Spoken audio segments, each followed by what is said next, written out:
Saludos cordiales, sean todos ustedes bienvenidos a Canal 8 y a este programa de Directo al Objetivo. Especialmente saludamos a los televidentes de las islas de La Palma, Tenerife y La Gomera. Y también nuestra más cordial bienvenida al invitado de hoy, a don José Antonio Batista Medina, subdelegado del Gobierno en la provincia de Santa Cruz de Tenerife. Don José Antonio, bienvenido. Gracias.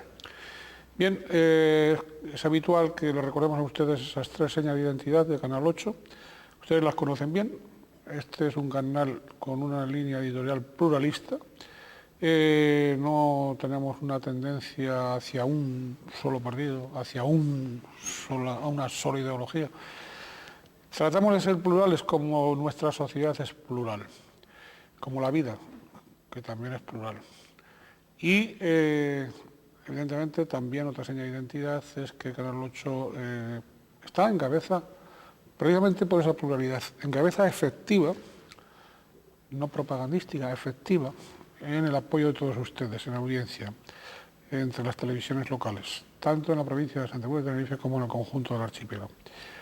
Finalmente, no es un canal de capital foráneo, sino que el 100% de este capital del medio es tinerfeño, canario.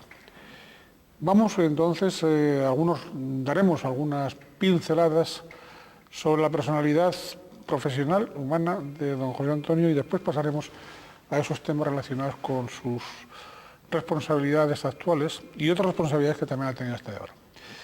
Bien, don José Antonio nació hace 41 años en San Andrés y Sauces, en la isla de San Miguel de La Palma.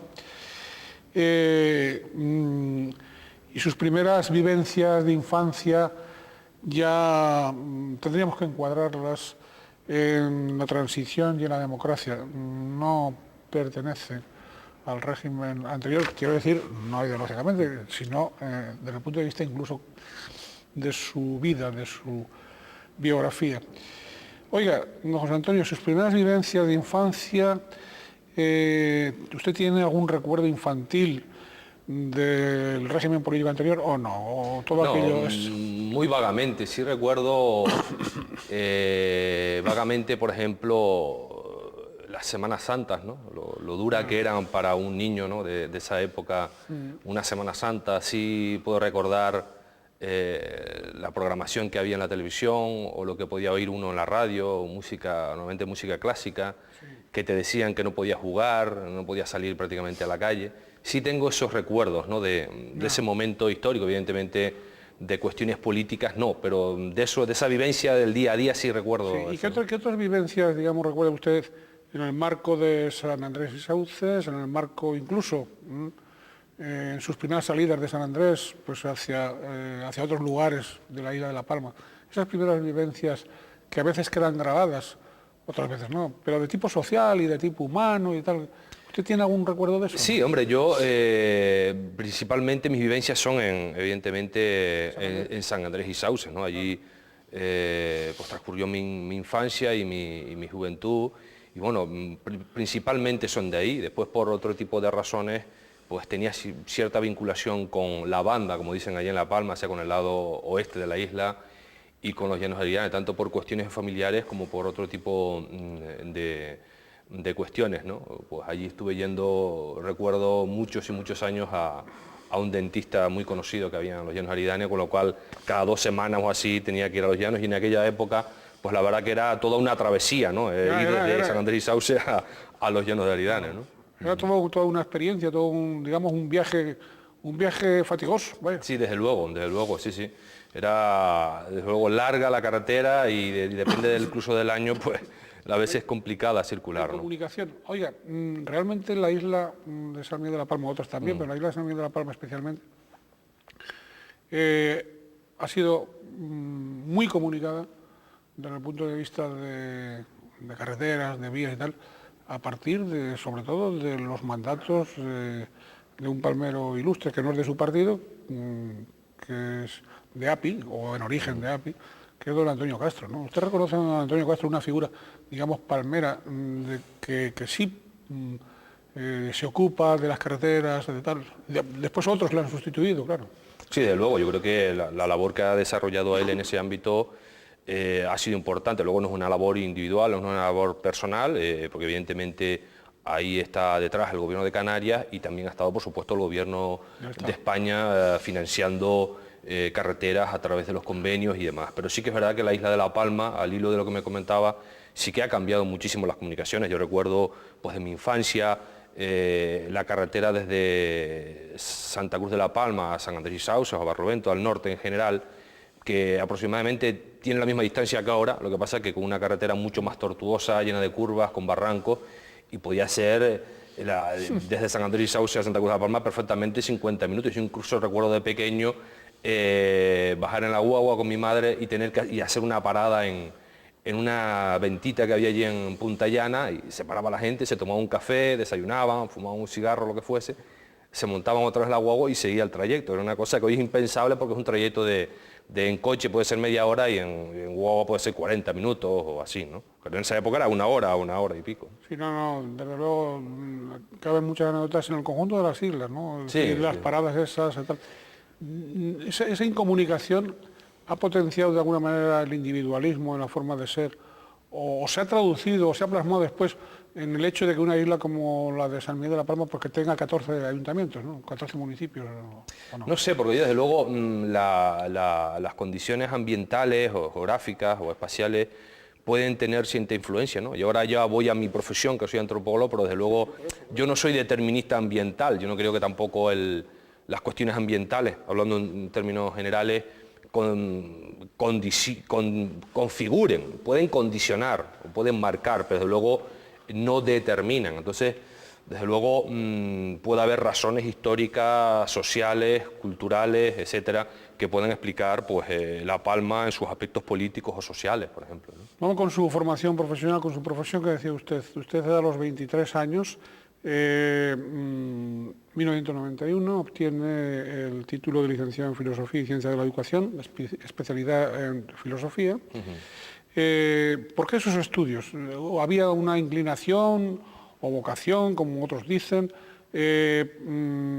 ¿Fue casualidad que eligió usted eso saber, estudiar eso, o le influyó a alguien? ¿Cómo fue eso? No, yo creo que básicamente fue algo que se me despertó estando yo en el instituto, cuando antes teníamos bachillerato, ¿no? ICOU. Pues básicamente fue en bachillerato, en tercero de bachillerato, que es cuando empezábamos a dar filosofía. Y yo siempre he tenido cierta inclinación, incluso desde que estaba en EGB, lo puedo recordar, ¿no? Por las ciencias sociales, geografía, humanidades, historia. Y la verdad que en filosofía, tal y como estaba configurada en esa época, era digamos, una disciplina o una carrera amplia, desde había antropología, sociología, incluso psicología, etcétera. Después se ha ido especializando y se ha ido centrando quizás más en filosofía pura, ¿no?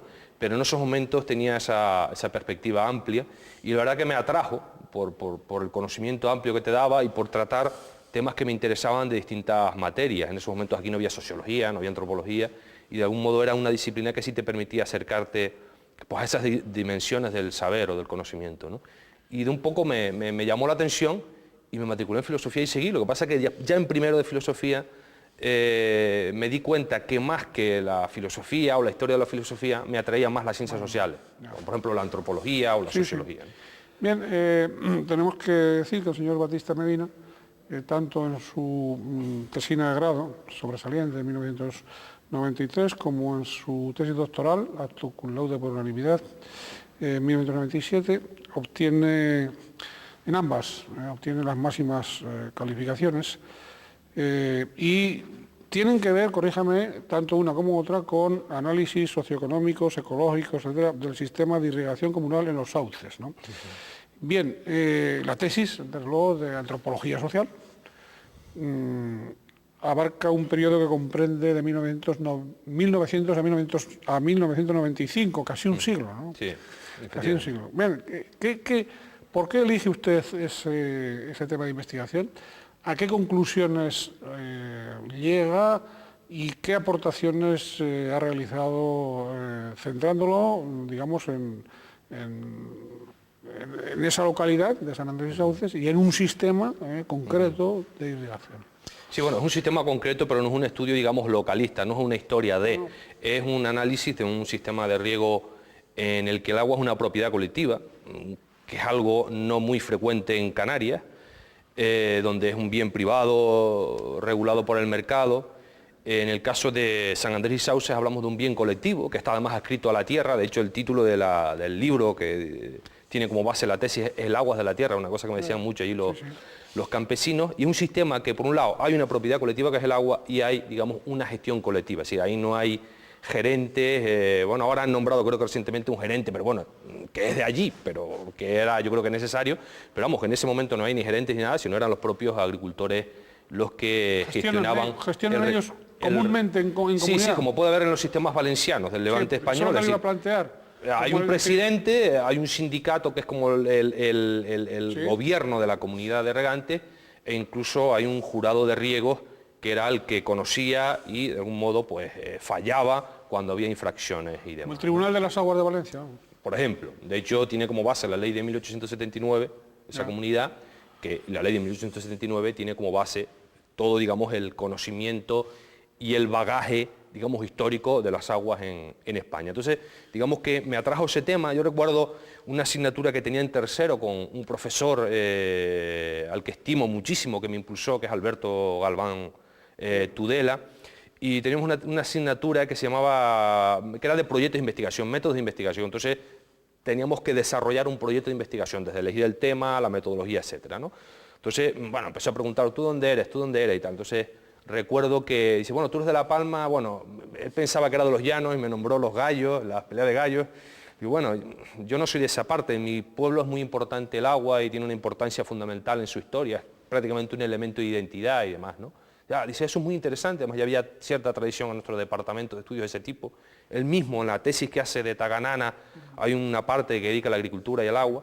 Entonces, empecé a hacer eso y la verdad que me gustó, y prácticamente incluso ya el último curso de carrera empecé a estudiar esa comunidad. Yo la enmarco, volviendo a lo que comentaba antes, no es un estudio de historia local, sino que yo de hecho la enmarco dentro de todo un conjunto de estudios dentro de las ciencias sociales, que es la gestión de los recursos de propiedad común, sean pesquerías, sean tierras comunales de pasto o sean recursos hídricos para el riego, ¿no? Digamos que ese es todo el contexto en el que se enmarca ese estudio. Y eso estudio, va formando una especie, aunque no se ha escrito, una especie de corpus de derecho, ¿no? Sí, evidentemente. Digo, en la práctica de los usos del agua y todo eso. Sí, evidentemente, porque hay muchas normas, muchas reglas no escritas. Y de hecho, por eso el trabajo de los antropólogos muchas veces incide eso, no solo en lo que está escrito, porque uno no puede entender quizás el funcionamiento de una comunidad de regantes o una comunidad de agua si simplemente va a las ordenanzas o a los reglamentos, porque allí puede haber cosas, artículos, normas que después en la práctica no operan o se interpretan de forma distinta. Por eso es tan importante ese trabajo de campo realizado, pues, obviamente en el sitio, hablando con la gente y observando cómo funciona ese sistema, ¿no? Hay aprecio por el agua allí. Muchísimo. Desde luego... Perdone, ya no solo por sus efectos económicos, sino como elemento, digamos, de desarrollo, como elemento humano de promoción. Desde luego, yo creo que no solo en San Andrés y Sauces, sino en La Palma y en Canarias. Yo creo que el agua es uno de los recursos fundamentales de nuestra historia, los inicios, nuestra historia moderna, nuestra historia posterior a la conquista, pues no se entendería en muchos casos sin tener en cuenta el agua. Es en torno al agua donde se desarrollan los principales núcleos de población. Pero sin embargo, a veces la despreciamos o la depreciamos y la tiramos. No la apreciamos suficientemente como para ahorrarla. Desde luego. Quizás hemos pasado por una etapa, y hablo de Occidente, ¿no? ¿De ricos pobres o qué? No, de que, bueno, aparte también, pero yo creo que hablando de Occidente y generalizando, sí, yo creo que siempre hemos pensado lo que algún autor llamaba el optimismo tecnológico. Es decir, bueno, puede que se agoten las fuentes naturales de agua, pero podemos desalar, por ejemplo, ¿no?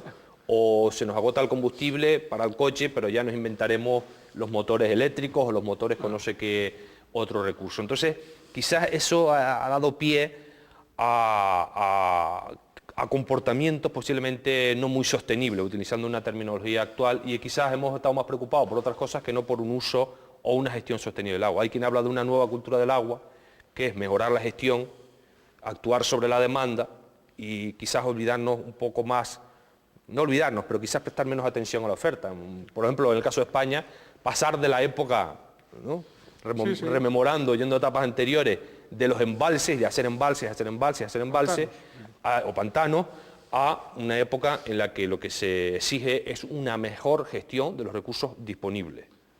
Claro. Bien, docencia asociado a tiempo parcial, 1996 en la Universidad de La Laguna, profesor a tiempo completo a partir del 2000 en el Centro Superior de Ciencias Políticas y Sociales, luego, evidentemente, profesor titular de Antropología Social en 2004, con dedicación exclusiva, y además profesor tutor de la UNED, Centro Asociado. Bueno, hay que decir, tenía que dar otro dato, y es que de esas investigaciones, tanto desde su tesina como después profundizando en su tesis doctoral, el señor Batista Medina pues recibió el premio Marqués de Lozoya, edición de 1998 del Ministerio de Educación y Cultura. Entonces, ¿aquel galardón qué pasa? ¿Lo animó?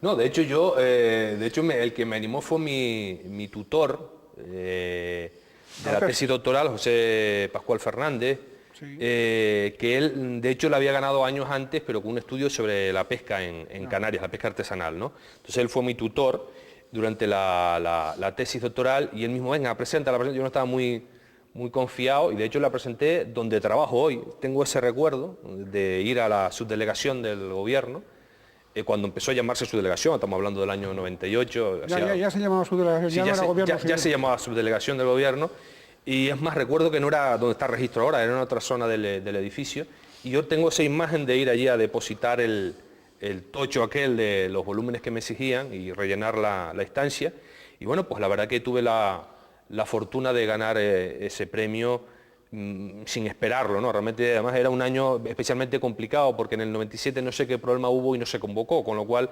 digamos, las obras presentadas fueron más numerosas que en la última edición, que era la del 96. ¿Tuvo doble dotación económica? Sí, tuvo una dotación económica importante para la época. ¿Mejorada? Mejorada, no, por eso no era una dotación económica mejorada, no era una mala dotación económica. Es un premio importante, desafortunadamente no es demasiado conocido, pero es un premio nacional que da el Ministerio de Cultura, en ese caso la Dirección General de Bellas Artes y Patrimonio, y es un premio a nivel nacional importante, aunque bueno, no se le daba quizás la importancia. Y por eso le decía, vamos, yo sí quería un poco, digamos, por la referencia al nombre del premio, porque el Marqués de Lozoya evidentemente tenía que ver más con las bellas artes que con ninguna otra cuestión. Digo, la persona del Marqués de Lozoya.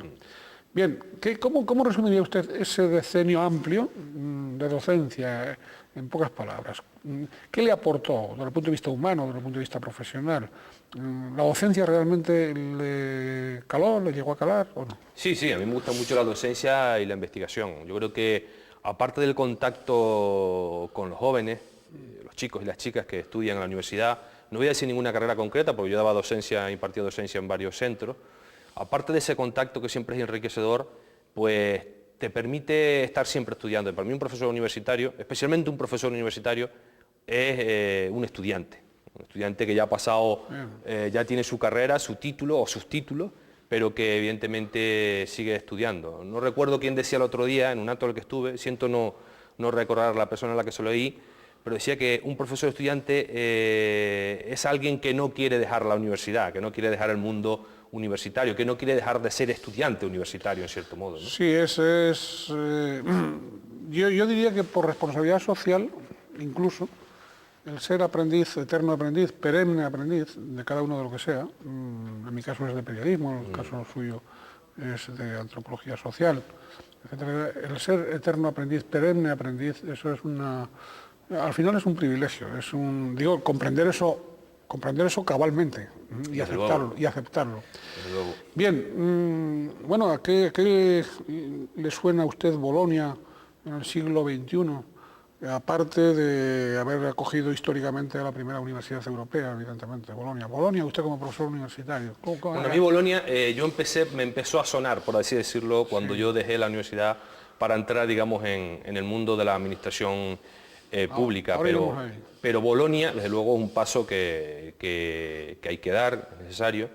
Estamos, digamos, en un espacio europeo en muchos aspectos, político, económico, etcétera, etcétera, y también tendría que llegar a la universidad. Desde luego, yo creo que las perspectivas que se abren ahora a los estudiantes españoles son muchísimo más amplias que cuando, por ejemplo, yo empecé a estudiar, ¿no? Pero cuando uno oye que determinados presupuestos del año próximo, del 2010, van a recortarse en educación y en sanidad, lo de Bolonia parece una broma.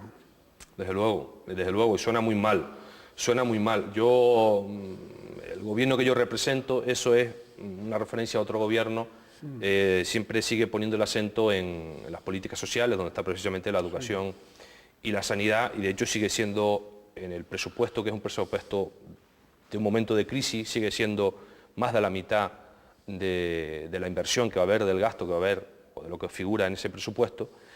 Pero desde luego suena muy mal, a mí me suena muy mal, por principios y por muchas otras razones, en el que en un momento de crisis precisamente se vaya a recortar en sectores sensibles. Desde luego forma parte eso, indudablemente, de, digamos, las estrategias neoliberales. Es decir, desafortunadamente, cuando muchos países gobernados por la, digamos, la derecha, ¿no? Siguiendo credos neoliberales, pues han tenido que recortar, siempre han metido la tijera, desafortunadamente, en sanidad, servicios sociales, educación, y efectivamente, en ese caso, pues desafortunadamente, quienes salen afectados son precisamente las capas menos favorecidas de nuestra sociedad, ¿no? Bien, políticamente, señor Batista, ¿usted siempre ha estado vinculado al Partido Socialista Canario y PSOE o no?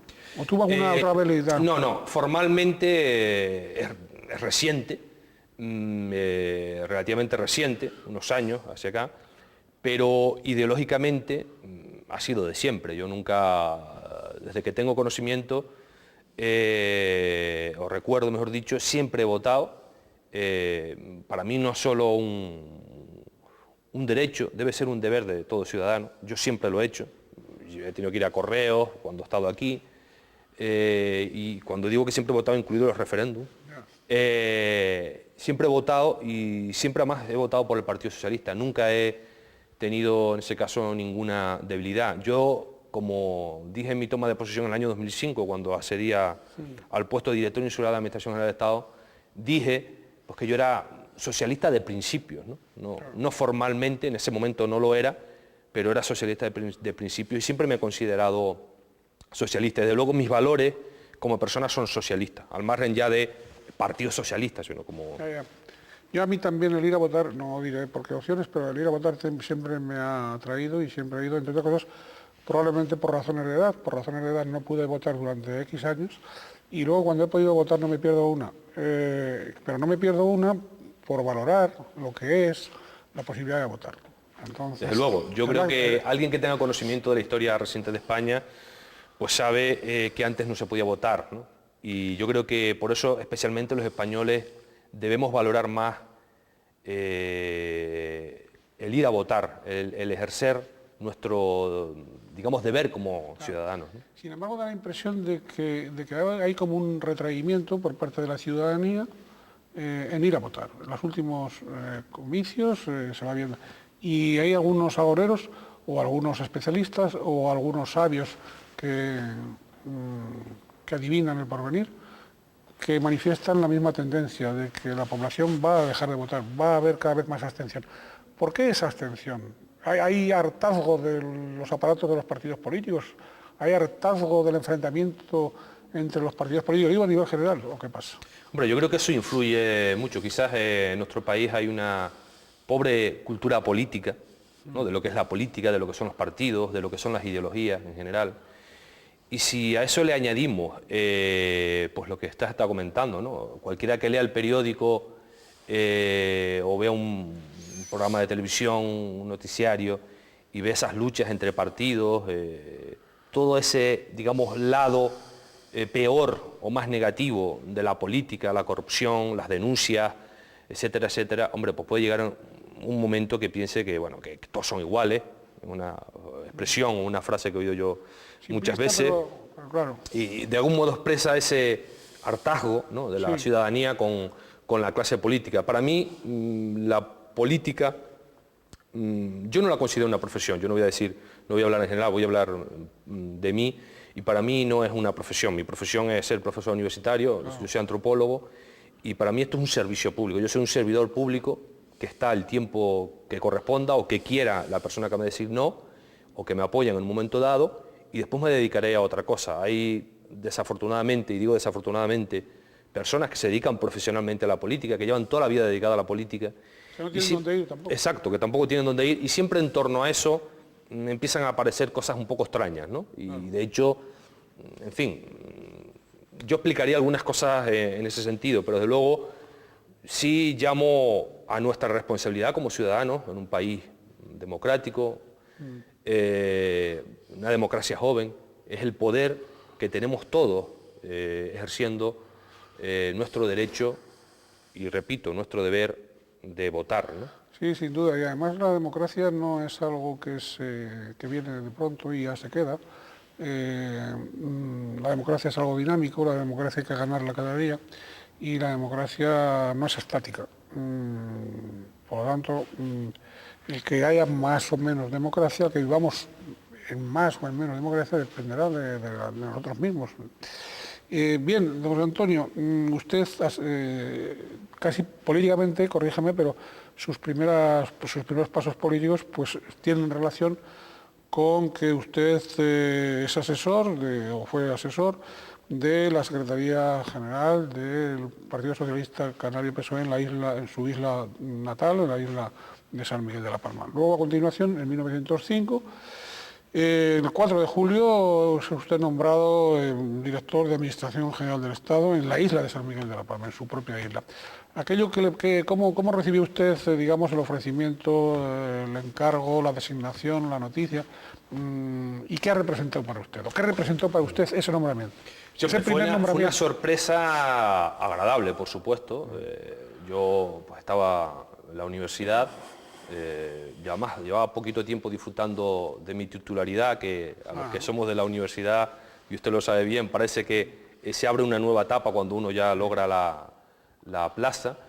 Y bueno, la verdad que fue algo que no me esperaba, que sí en principio me asustó en el sentido de la responsabilidad que suponía, mi inexperiencia política en la administración, pero bueno, no tardé mucho en aceptar.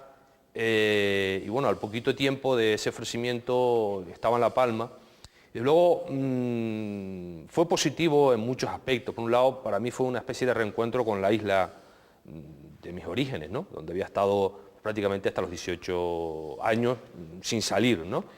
Y por otro lado, también supuso como quizás dar ese salto del aula o del mundo ese reducido al aula universitaria, a las cuatro paredes del aula o del despacho, a estar en la calle, por así decirlo, a conocer los problemas de la gente directamente, en vez de dar clases o algún tema sobre inmigración, por ejemplo, o sobre racismo, pues intentar resolver temas relacionados con la migración o conocer el fenómeno directamente. La verdad que fue, yo creo que un reto por mi inexperiencia y por mi, digamos, desconocimiento, digamos, de la administración, pero lo tomé con muchísimo interés, como suelo hacer las cosas que me propongo y que emprendo, y desde luego yo estoy satisfecho con el paso por la isla de La Palma, que además fue lo que me permitió después volver a, por así decirlo, volver a Tenerife, ¿no? Volver a Tenerife, volver después de 2 años y un poquito más, adquirida esa experiencia, usted toma posesión como subdelegado del Gobierno en la provincia de Santa Cruz de Tenerife. Esto fue un ascenso. Sí, se puede decir que Digo, dentro de la política, dentro de la... Sí, desde luego, un puesto yo creo que relevante, pese a que ha sido un poco devaluado con las reformas legislativas. Ahora iremos a eso porque aunque haya habido tantas transferencias y tantas reformas legislativas y tantas cuestiones en este estado de las autonomías, los antiguos gobiernos civiles, las actuales subdelegaciones y delegaciones del gobierno, todavía conservan competencias, no están ahí para, no, desde luego, para pasar el rato. Desde luego. Yo tengo que hacerles si ustedes me permiten, muy brevemente, pero una especie de pequeño organigrama para entendernos, sobre todo, muchos de ustedes lo saben, ¿no? pero para otros que no estén al tanto. La Administración del Estado en Canarias, bueno, pues se organiza con una delegación del Gobierno, la persona del delegado del Gobierno, o la delegada del Gobierno, en este caso, que es la actual, está en Las Palmas, de Gran Canaria, y después hay dos subdelegaciones, una en la propia Las Palmas y otra en Santa Cruz de Tenerife. Por cierto, que la página web de la delegación del Gobierno en Canarias, en la página, figura en el staff, figura la señora delegada, después figura el señor subdelegado de la provincia de Las Palmas, pero no figura el señor subdelegado de la provincia de Santa Cruz de Tenerife. Lo corregiremos. Entonces, después en las subdelegaciones sí aparece, claro, faltaría más. En las subdelegaciones, en el cuadro de las subdelegaciones aparece la de Santa Cruz de Tenerife y aparece la de Las Palmas, ¿no? Pero en lo que es la delegación del Gobierno, y delegación del Gobierno es la subdelegación de Santa Cruz de Tenerife. Bien, hecha esa aclaración respetuosa y con el ánimo de que se corrija eso, porque la información, hay muchas personas que quieren acceder a la delegación del Gobierno en Canarias, pues en Australia o en Singapur, o yo qué sé dónde, ¿no? Y entonces pues no se va a encontrar con su nombre. No, y además, como usted bien ha dicho, la delegación del Gobierno es que la delegación comprende que está formada claro, por 2 subdelegaciones y 5 direcciones insulares. Claro, y después hay, perdón, que ese era lo que iba. Una delegación, un delegado, y la delegación del Gobierno es todo. El delegado, los dos subdelegados y los directores territoriales de La Palma, La Gomera, El Hierro, Lanzarote y Fuerteventura. Todos esos 8 cargos son los que componen la delegación del Gobierno. Bien, hecha esta aclaración, yo quería, digo aclaración para algunos de ustedes, otros se lo saben perfectamente. Bueno, antes que nada, ¿qué tal jefa de doña Carolina Darias? Muy bien. Cuando usted oye que puede ser próxima presidenta de Canarias, ¿qué le parece? Desde luego lo haría magníficamente bien. Yo creo que tiene, digamos, unas condiciones excepcionales para ello y como delegada del Gobierno, desde luego yo, con todos los delegados con los que he estado hasta ahora, que ya han sido 3, José Segura, Salvador García, Llanos y ella, pues se ha trabajado perfectamente, ¿no? Yo he podido trabajar bien, hacen equipo, y eso es importante, es decir, dejan trabajar, aceptan aportaciones, y yo creo que si hay un rasgo que caracteriza a Carolina, aparte de su capacidad de trabajo, es que sabe hacer equipo, ¿no? Por cierto, hablando de equipos, en la comisaría de Las Palmas, yo sé que es una subdelegación que no le corresponde a usted, pero ha habido ahí sus más y sus menos con intervenciones judiciales incluso, ¿no? Esos problemas no están en la subdelegación de Santa Cruz de Tenerife, ¿no? No, de todas formas hay que tener en cuenta que si bien los delegados y el subdelegado, especialmente los subdelegados donde no tiene sede la delegación del Gobierno, sí que tienen competencias sobre las fuerzas y equipos de seguridad, son algo así como los coordinadores, no que sean los jefes, como a veces se dice, pero sí que son los coordinadores o tienen ese papel un poco de dirigir o coordinar. En el caso de la delegación del Gobierno en conjunto le correspondería a la delegada del Gobierno y en el caso de esta subdelegación, pues a quien les habla, ¿no? Pero bueno, eso no significa que nosotros, digamos, intervengamos directamente y diariamente en la labor tanto de la policía como de la Guardia Civil. Tienen su propia estructura, su propio organigrama y sus propios mandos. Evidentemente, todos formamos parte de un Estado de Derecho y siempre respondo igual cuando me preguntan por algún caso de algún policía o algún guardia que haya cometido algún delito. Todos estamos sometidos a la ley, todos estamos protegidos por el Estado de Derecho, con lo cual si alguien considera o se considera perjudicado por algún tipo de razón, pues puede acudir a los tribunales y reclamar sus derechos. Eso es lo que parece ser que se ha hecho, ¿no? Sí, oiga, vamos a ver, las delegaciones y las subdelegaciones de la Administración del Estado dependen del Ministerio de Política Territorial, ¿no? Ahora ha cambiado, ahora dependemos de Presidencia del Gobierno. Y también de Presidencia. Sí. Y también algo de Interior, como antes. Sí, digamos que realmente nuestra ubicación ahora principal, ¿no?, es en el Ministerio de la Presidencia, concretamente de la vicepresidencia primero, de doña María Teresa Fernández de la Vega, ¿no? Lo que pasa es que, bueno, siempre antes estábamos en el Ministerio de Administraciones Públicas, ahora el Ministerio de Política Territorial, pero por nuestra labor diaria sí que es verdad que tenemos mucha relación, muchísima relación con el Ministerio del Interior, por lo que toca sobre todo las cuestiones relacionadas con las fuerzas y grupos de seguridad del Estado. Vamos con las fuerzas y cuerpos de seguridad del Estado. Estamos en el mes de octubre, entre otras, se celebran, han sido los patronos, los santos ángeles custodios, los patronos de la policía, la Virgen del Pilar, la patrona de la Guardia Civil, y lo primero que tenía que preguntarle es por la seguridad, inseguridad / seguridad con datos en la provincia de Santa Cruz de Tenerife, que es la que usted... ¿Estamos más seguros, menos seguros? Bueno, yo creo que dejando los datos a un lado, yo no creo que nadie diga, creyéndose totalmente lo que está diciendo, que Canarias sea una comunidad autónoma o un territorio, en este caso insular, inseguro, ¿no? Es decir, lo digo con datos en la mano y lo digo además desde la experiencia de una persona que vive aquí, que está en la calle, que se mueve, que habla con la gente, que ve los periódicos. Realmente yo no creo que haya tanta gente que se sienta aquí insegura, al contrario. Y yendo a datos, desde luego, si nosotros comparamos Canarias con otros territorios peninsulares con condiciones, digamos, demográficas y socioeconómicas similares, léase, por ejemplo, Baleares, que también se dedica al turismo, etcétera, hombre, nuestros datos son mejores. Y por otro lado, los niveles de eficacia de las fuerzas de seguridad aquí, la tasa de resolución de delitos y faltas son de las más altas de España. Hay bueno, yo quería preguntarle, históricamente o tradicionalmente, usted sabe que ha habido escasez de recursos humanos y también materiales. ¿Ya se acabó la época en que se pagaban la gasolina a los guardias civiles? Sí, desde luego, sí, desde luego que sí. ¿Llegaron a pagar?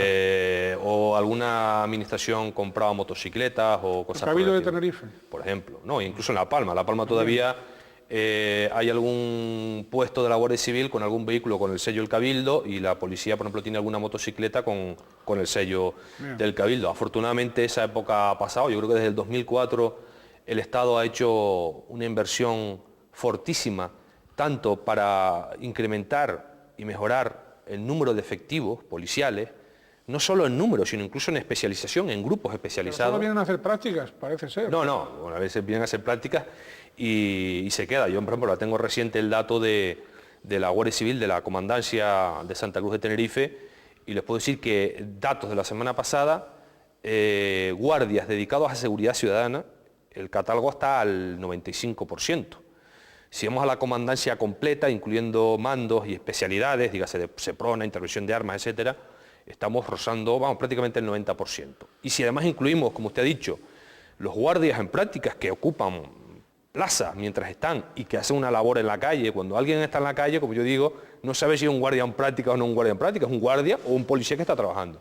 Bueno, pues si incluimos los guardias en práctica, y me sigo refiriendo a la Guardia Civil, la ocupación ahora mismo del catálogo, que se ha visto incrementado en todos estos años, estamos hablando de más de 1.600 y pico guardias, está en el 98%. Eso es un nivel de ocupación altísimo, como no ha habido aquí, o como ha habido en muy pocas ocasiones. ¿Se ha avanzado, se ha mejorado en la coordinación entre los cuerpos y fuerzas de seguridad del Estado y también las policías locales?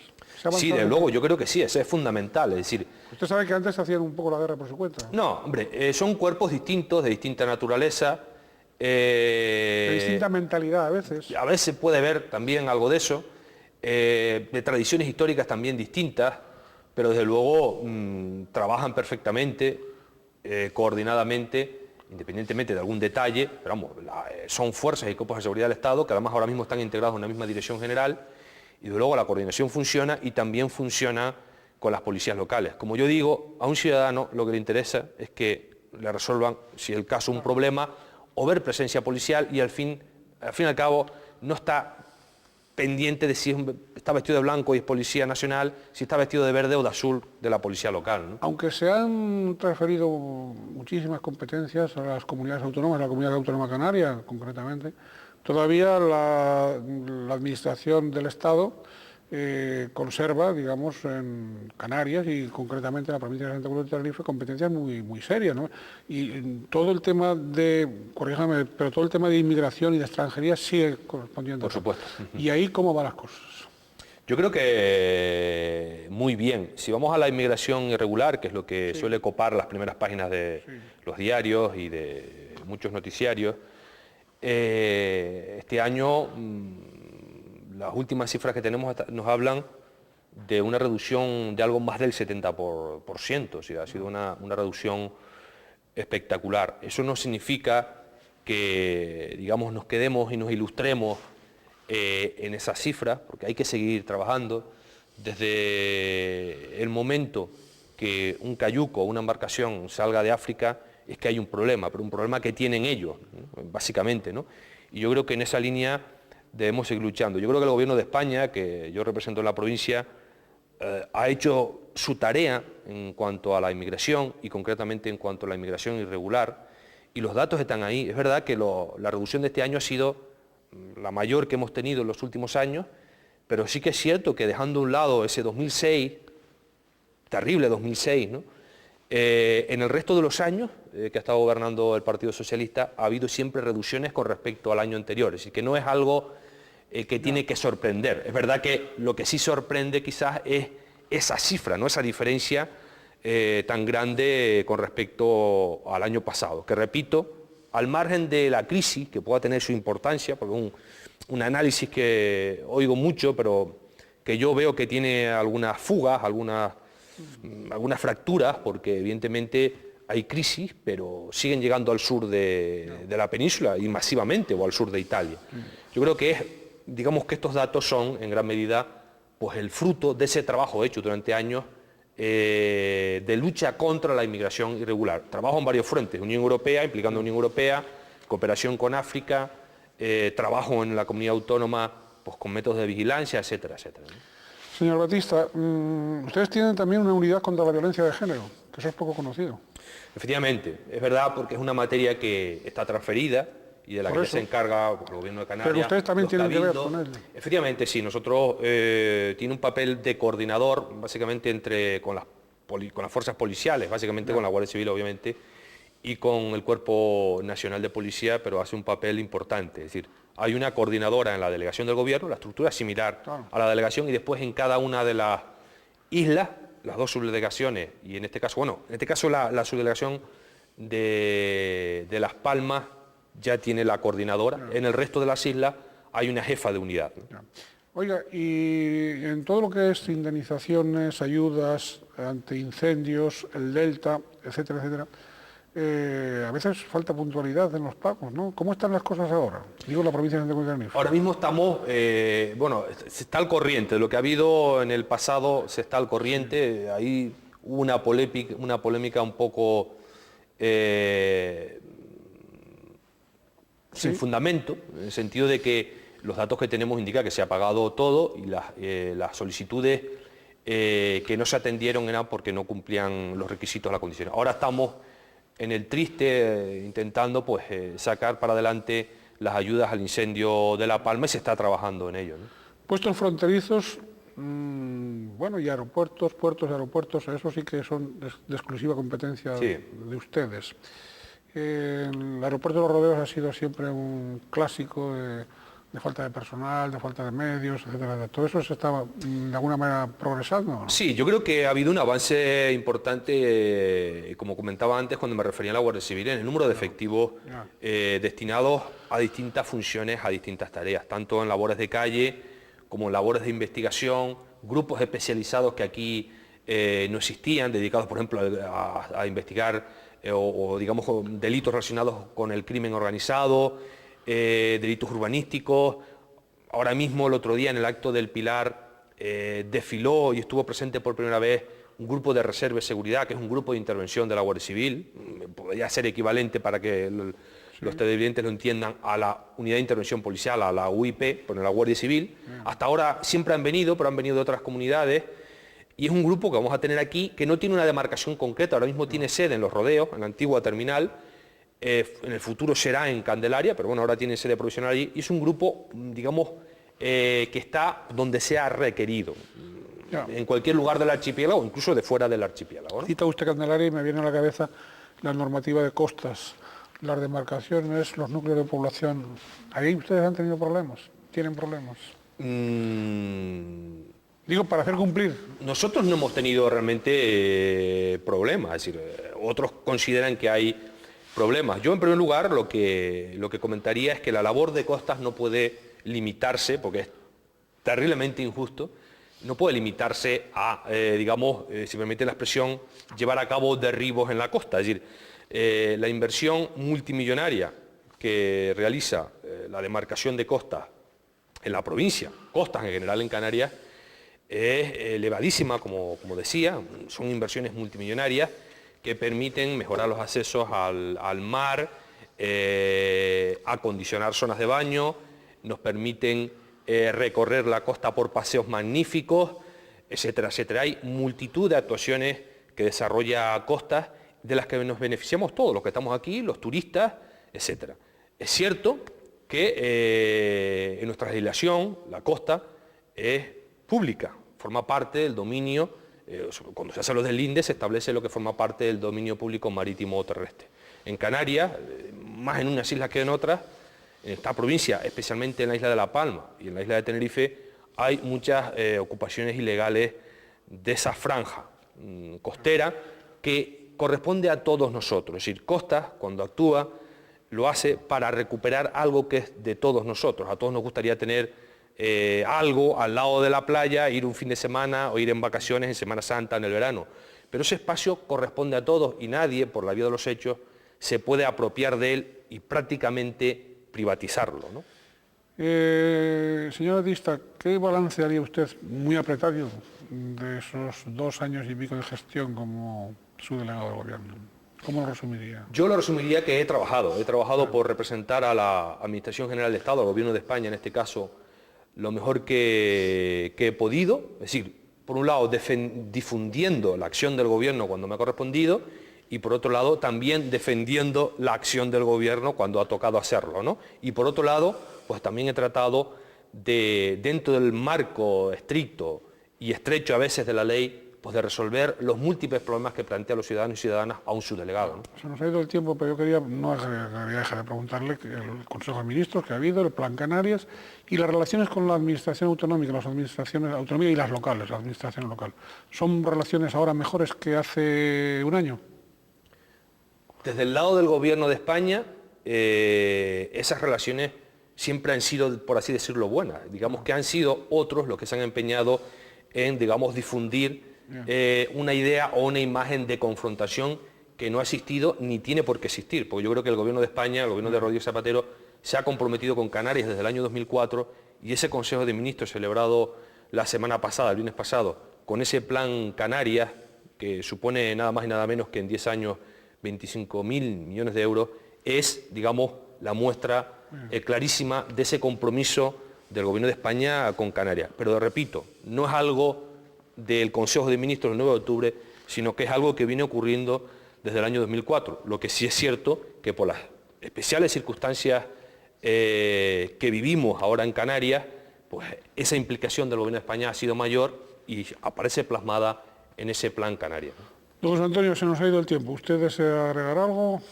No, que he estado encantado y bueno, pues estaré con ustedes cada vez que lo requieran. Muy bien, pues muchísimas gracias a usted, muchísimas gracias a todos ustedes, deseándoles como siempre que sean felices en medio de su trabajo, en medio de su familia, en medio de su tiempo, que sean felices siempre en la medida de lo posible.